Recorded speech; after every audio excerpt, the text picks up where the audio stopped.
Right, so hello and welcome back to Books and Things, and welcome to another video, and welcome to my October wrap-up. Today I'm going to be talking about all the Victorian literature that I read in October.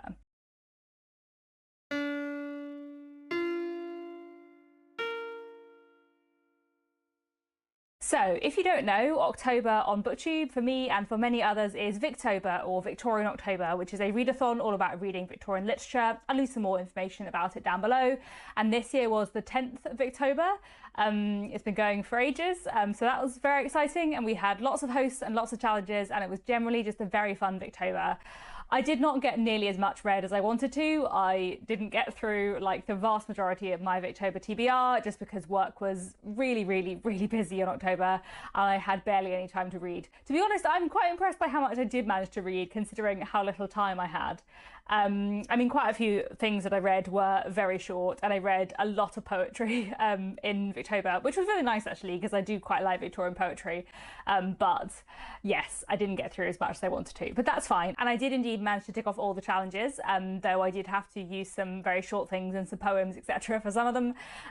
But I probably won't go through which books counted for which challenge in this video, because I feel like I spoke about that in my reading vlogs as I went along, and quite a lot of these books count for several challenges, and I feel like I'm likely to get bogged down in what counts for what. So anyway, let me start off with the novels, and then I'll get onto the short stories and poetry, etc. later. So one book I read in October, which I absolutely loved, a real highlight of the month for me, was this. This is The Macdermots of Ballycloran by Anthony Trollope. I am trying to make my way through all of Anthony Trollope's novels, and I'm so nearly there. I have 4 left, and I'm just about to start another one. I don't think I'm going to quite manage to finish off all of his novels by the end of the year, which had been my plan, but hopefully I'll finish all of his books by early 2026. And yeah, this was actually Anthony Trollope's debut novel, and I thought it was really fantastic.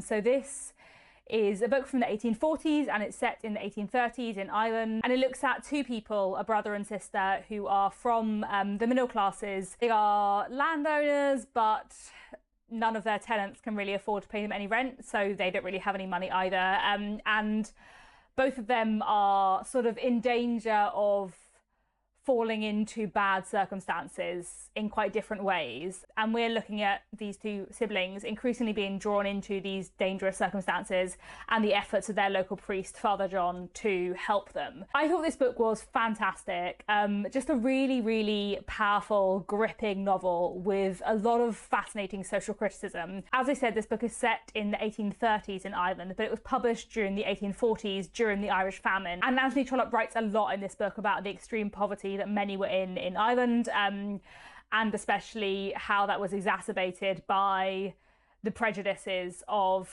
English landowners or Protestant landowners to Catholic tenants, and so on. And I think that is a really interesting element in this book. There are certain events in the second half of this novel which are so dramatic and really powerfully done, and I loved the character of Father John, who's sort of the moral heart of this book, and who is trying so hard to save his friends and to help these 2 young people. And I thought he was a really interesting character, and within himself, Father John is there as a criticism to a lot of prejudices and a lot of anti-Catholic prejudices which existed within Victorian society. So I thought he was done really well, and I just thought this novel was great. So I would highly recommend The Macdermots of Ballycloran. Like a top tier Trollope, I would say. A really fantastic Trollope novel. Really worth your time. Do go and read it. It was so great, and yeah, I loved this. I Buddyread this with Faith from Faith and Books, and we both really thought it was great. Also, quickly before I move on to other books, I did quickly want to recommend this particular edition of The Macdermots of Ballycloran. So this is produced by Victoria's Archives. I'll leave links down below to where you can get their books on Amazon. But the idea behind Victoria's Archives is to put out of print, forgotten Victorian books back into print. And I feel like so often when you buy editions of books that have fallen out of print, they're really hard to read, and the font's really tiny, and the punctuation's all weird, and they're just, you know, the books are massive and they're really difficult. And I just feel like this was just the complete opposite experience, where like the typesetting is beautiful and the book feels really nice and the font is like just the right size and the notes are really good, which I wasn't necessarily expecting there to be notes, but the notes like are footnotes rather than endnotes, and they're all just really helpful and really brief. And usually I don't flick back to endnotes because I find like flicking back and forth takes me out of the story, but when there are footnotes just on the page, I just read them and found them useful. So that was great, and I would really recommend Victoria's Archives. I've got a couple of other books produced by Victoria's Archives on my shelf. Some Margaret Oliphant mostly, and I think an Edward Bulwer-Lytton as well. And I'm looking forward to buying all of the books from them at some point. And then I also read Fantasties by George MacDonald, which is a Victorian fantasy novel. And this is a book about a young man who on his 21st birthday gets a key to a certain piece of furniture that belonged to his father. And out of this piece of furniture comes a fairy who says, you have fairy blood in you, and tomorrow you're going to find fairyland. And then the next day he kind of wakes up in this magical forest, which is fairyland, and he begins to walk around and encounter various strange things. Someone, I think it was in the comments on one of my videos, but it might have been on the Victober Discord server, described Fantasties as a grown-up Alice's Adventures in Wonderland, and I think that's quite a good way of thinking about it. I liked it more, quite a lot more, I would say, I think, than Alice's Adventures in Wonderland, but it has that kind of same episodic, surreal feel to it. It is very, very episodic. I do feel like the Victorians hadn't quite mastered world building and plot together, and a lot of the Victorian literature I've read that has sort of heavy world building elements, something like News from Nowhere by William Morris, or Erehon by Samuel Butler, or Fantasties by George MacDonald, or Alice's Adventures in Wonderland by Lewis Carroll, and they have like a strong world building element, but there's no like overarching plot really. And I would have liked maybe a little bit more of an overarching plot, but regardless, I still really enjoyed Fantasties, and thought it was, yeah, just a really interesting, strange novel. And I think if you're interested in fantasy and the history of fantasy literature, then it's very much worth your time. Then the next three novels were all rereads for me, and I listened to them all on audiobook and really enjoyed all three. So one of those, which shall I start with? Let's start with A Tale of Two Cities by Charles Dickens. I've read A Tale of Two Cities several times before, and I really enjoyed this reread, partly because I was reading it for my Patreon historical fiction book club, so I was reading it with a few other people, which was really nice, and also because it had been like probably about a year, nearly a year, since I'd last read any Dickens, and he is my favourite author, so it's just always a joy to pick up another Dickens. And I think also A Tale of Two Cities is not my favourite Dickens, and the last time I read it was in the Mega Dickens read-along, like back to back with a lot of other Dickens books, and I was like, oh, it's just not as good as other Dickens, is it? Whereas reading on its own, I was like, oh no, I can appreciate its greatness. I do love this book, I do think it's fantastic. It's just not my favourite Dickens, but Dickens is my favourite, and I have so many favourite books by him that doesn't mean it's not good. I think there are a lot of great things about A Tale of Two Cities, and I think it's a really fascinating look at the French Revolution. So this is one of Dickens's historical fiction novels, and it takes place from the 1770s to the 1790s, and looks at the fate of one particular family and how they are caught up in the French Revolution. This book, as a book about the French Revolution, is fascinating, and it can tell you so much both about the French Revolution and about what the Victorians thought of the French Revolution and the ways in which the Victorians felt they must learn from the French Revolution. I just find all that stuff fascinating. It is a very sort of plot and social critique driven Dickens novel. It's a much less character-driven novel than a lot of his, I would say. So I think if you're someone who struggles with Dickens, you may actually really love A Tale of Two Cities. But I think for me, I kind of just wish it was twice the length and that all the characters had more time. But I feel that's a very personal preference, because I love Dickens's 1,000-page novels, and this is just, you know, it's just like it's not even 500 pages. It's just, you know, basically a novella for Dickens. And I just want more time with all the characters so that I can get to know them better, because I feel like some of them, especially Lucy Manette and Charles Darnay, I just feel like they're just not that exciting. However, I do think there are some wonderful characters in A Tale of Two Cities. You know, Sidney Carter, Madame Defarge, Mr. Lorry, they are all great characters. So yeah, I love the ending of A Tale of Two Cities as well. As I said, not my favourite Dickens book, but possibly my favourite ending to a Dickens novel. So yeah, it was great, really enjoyed it, glad I reread it. Then I also reread Hester by Margaret Oliphant, which was the group read. This was only the second time that I reread Hester. I first read it 5 years ago and loved it, so it was really, really nice to reread it. And I listened to the audiobook, which I really enjoyed. And yeah, I really love Hester, loved it just as much the second time around, and I really enjoyed the group read and discussing with everyone on the Discord server what they thought of Hester. It's a really interesting, quite a different late Victorian novel about a girl called Hester who moves to a new town with her mother, and in this town lives her older relation, Miss Catherine, who is sort of the family matriarch. She's run the family bank for years, and everyone in the town and the family looks up to her, and Hester and her are quite similar in personality, which means they clash, and the book is kind of about their relationship and various other things. And I just really, really enjoyed it a lot. I think it is really fascinating, and Catherine is a wonderful, wonderful character, and there's a lot of other interesting characters in it too. So yeah, thoroughly enjoyed that one. And then I also reread The Hand of Ethelberta by Thomas Hardy. This was again my second read of this book. The last time I read it was probably about 9 years ago, I think, and I was reading this for Jen the Librarian's Thomas Hardy read-along, which I'm really, really enjoying taking part in. Looking forward to reading The Return of the Native later this month a lot, because I remember that one so fondly and I've only read it once. Anyway, The Hand of Ethelberta, I enjoyed. I didn't enjoy it as much the second time around as I did the first. I think The Hand of Ethelberta is a very forgotten Thomas Hardy novel that hardly anyone reads and that a lot of people don't like. And therefore, the first time reading it, I went into it with very low expectations and was really pleasantly surprised. But I think because of that, I had remembered it really fondly. And so going into it the second time, I went into it with really high expectations and then was slightly disappointed. I do really like it, but I don't think it's Hardy's best paced novel. Ethelberta has many, many suitors, and I'm not sure she needs quite as many as she has. But regardless, I do think it's a fascinating novel, and the premise and the exploration of class in it is really interesting. So The Hand of Ethelberta is about a young woman called Ethelberta, and Ethelberta is the daughter of servants. Her father is a butler, but Ethelberta was very clever, did well at school, became a governess, and then ended up marrying the elder brother of one of her pupils. This elder brother of her pupil was from a much higher class station in life, so elevated Ethelberta, but he died very shortly after the wedding. So Ethelberta is now living with her mother-in-law, and passing as a lady in society, passing as a gentlewoman of high birth, even though she is absolutely not that, and she is keeping her lower class family a secret from those around her. And we follow Ethelberta as she tries to make her fortune, as she strives to make money and pull her family out of poverty, while also keeping them a secret from those around her. And it's just fascinating. Ethelberta is also a writer, she's a poet and a storyteller, and I find that element really, really interesting.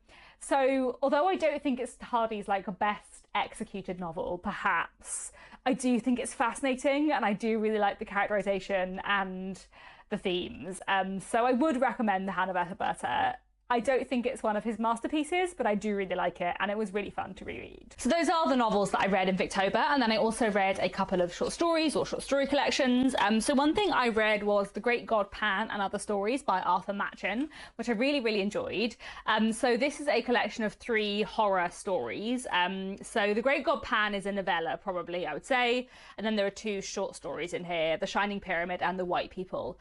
The Shining Pyramid and The White People were fine, but I didn't especially love them and don't have very much to say about them. But The Great God Pan was great, and I really, really enjoyed it. It's a really weird horror novel, told in this sort of fragmented way, where we kind of start, and the first chapter is a experiment in which something goes wrong. And then a little while later, we pick up with one of the characters who witnessed that experiment, and he reads a manuscript that tells us something mysterious. And then in the next chapter, we meet another character who encounters someone who he once knew, who has fallen on hard times, who tells of a mysterious thing that happened to him. And slowly we begin to build up this picture of something horrifying and dark and grim going on in London. I really liked the fragmented narrative here.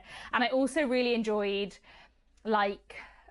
the level of what we were told about the horror, because I feel like sometimes in horror you're told so much that it starts being scary, and I feel like in The Great God Pan the right amount was told and the right amount was kept back, and I really enjoyed that. So I thought that was really good and definitely worth a read. I really enjoy reading works of genre fiction from the Victorian period because I think you can really see like the development of genre within the Victorian period and the seeds of lots of modern genres within the Victorian period, which is always really fun. Obviously, the horror genre has beginnings before the Victorian period with sort of late 18th century Gothic, etc. But it was still kind of taking shape. So I found this really, really fascinating and yeah, definitely worth a read. Talking of horror, but much less worth a read, was this little collection of Bram Stoker short stories, The Burial of the Rats. I would not recommend this collection at all. There is one short story in here, The Judge's House, which I thought was really good, a really good ghost story that I would recommend reading. You can read it separately on Project Gutenberg, I think, and I will leave a link to that down below because I thought it was a good ghost story. The rest of the collection I did not like at all. There were two stories that were a bit nothingy, and there were two stories that were just exceptionally racist, which is not a surprise from a work of Victorian literature, but I feel like one of them was so hard to read that I just wish I hadn't read it. You know, sometimes you read a work of Victorian literature that is xenophobic or racist, and that has particular views that are, you know, a product of its time, but you can learn a lot about the time period from reading that, and that's not the only thing in the work.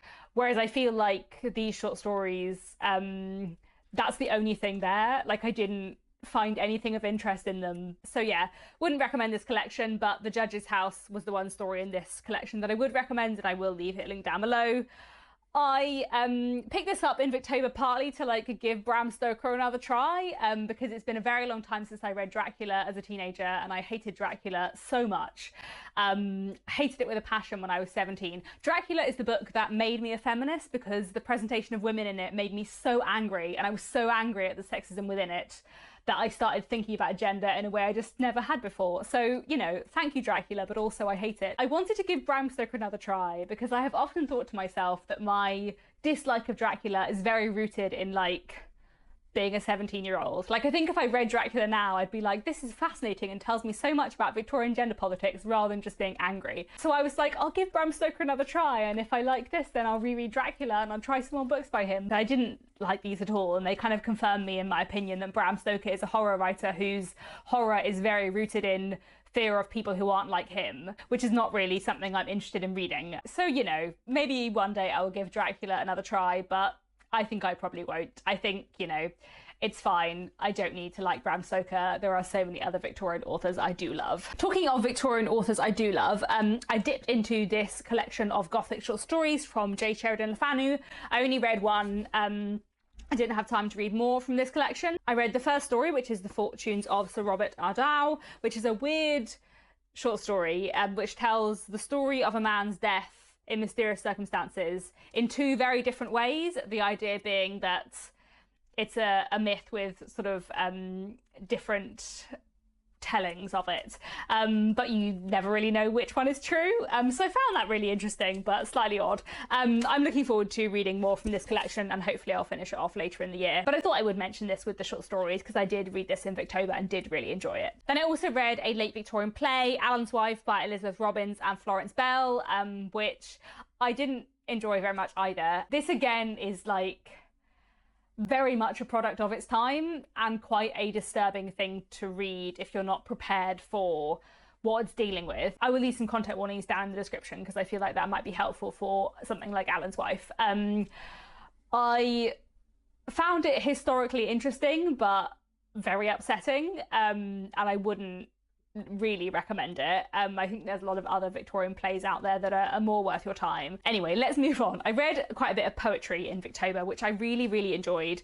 As I said, October was just a really busy month for me work-wise, and it was really nice to just pick up some poetry in little bits and pieces, and I really enjoyed that a lot in Victober. So I read one individual poem, a song for the Ragged Schools of London by Elizabeth Barrett Browning, specifically to meet upon a particular challenge for Victober, Hannah's education challenge. Wasn't necessarily my favourite poem ever, but I found it quite historically interesting, especially in terms of like the way that it looks at education and what was prioritised within education and the education of people in poverty. Probably like I have poem to read as a historical artifact rather than like a beautiful poem in its own right.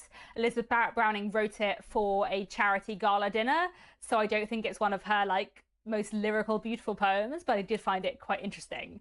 And then I also read a few poetry collections. So I read 2 Little Penguin Black Classics. I read Gerard Manley Hopkins' As Kingfishers Catch Fire. This was a reread for me and I really enjoyed it. I love Gerard Manley Hopkins' poetry, and the way he uses rhyme and rhythm and language is just really cool. So I definitely recommend his work. And then I also read this Emily Bronte collection, The Night is Darkening Round Me, which I didn't actually enjoy as much as I feel like I've enjoyed Emily Bronte's poetry in the past. I don't know if I just wasn't like in the mood for it, but I feel like I've read quite a lot of her poetry before and really enjoyed it, and this just didn't do that much for me. There were a few individual poems I really liked, but overall it didn't wow me that much, which is maybe because earlier in Victober I had read lots of poetry by Amy Levy and loved it so much that I was just wanted to read more and more Amy Levy. So I read 2 poetry collections by her in Victober. This one, A Minor Poet, Another Verse, and another one, A London Plane Tree, Another Verse, which I do have a physical copy of, but I lent it to Nick to read, and I don't know where he put it. I really love Amy Levy's poetry, and Amy Levy's poetry was a massive, massive highlight of Victober for me. Amy Levy is, I think, just my new favourite Victorian poet. I love her poetry. I think it's incredible. I would probably especially recommend A London Plane Tree and Other Verse, because this collection has a couple of longer poems that are over several pages, which I think are slightly less accessible and I didn't love as much, and her sort of shorter poems, her one-page poems, I tended to prefer, and there are more of them in A London Plane Tree. But both collections I thought were fantastic and I just loved them. I just think her poetry is exquisitely beautiful. I love her use of rhythm and rhyme. I love the themes she explores. Her poems are quite melancholy, and some of them sort of quite despairing. Amy Levy had a difficult life and suffered with depression. I did an individual author spotlight all about Amy Levy a couple of weeks ago, which I'll leave linked down below, where I talk about her 3 novels as well as her poetry, and read out a few of her poems and things like that, so I won't do that here, but I will leave that video linked down below, and please do go and watch it if you'd like to know more about her, because I think she was an incredibly talented poet. I think my highlights of the month would be the McDermott's of Victorian and Amy Levy's poetry, which I just adored. So that was wonderful. There are 2 things that I started in Victober that I will be carrying on into November. Well, 3, I suppose, if you count the Sheridan Le Fanu short story collection. I suppose I feel that it's less unfinished if I've read 1 short story, because I'll just read more at some point. But anyway, I also started reading Shirley by Charlotte Bronte, which is a reread for me, which I am buddy reading, or was buddy reading with Emily from Naval Novels, and I, you know, failed in my buddy read and just fell really far behind. I am now reading it. I'm now more than halfway through and I should finish it in November. And then another book I started buddy reading and fell behind on was The Vicar of Wrexhill by Frances Trollope, which I have been buddy reading with Elizabeth from A Literary Princess. She managed to finish it in October. I did not. I am now very nearly finished and I will finish it probably tomorrow. So I'll have finished it by the end of November and I have so much to say about it. So much. So I'm looking forward to talking about that book. The Vicar of Wrexhill is fascinating. I don't think I like it, but rarely have I read a more fascinating, like historically fascinating Victorian novel. I will say more about that in my November wrap up. So there we go. Those are all the books that I read in Victober. Not as much as I would have liked necessarily, but I read some really great things and I had a really good time. So thank you very much if you took part in Victober. I hope you read some good things and had a good time. Thanks very much for watching, and I'll be back very soon with another bookish video.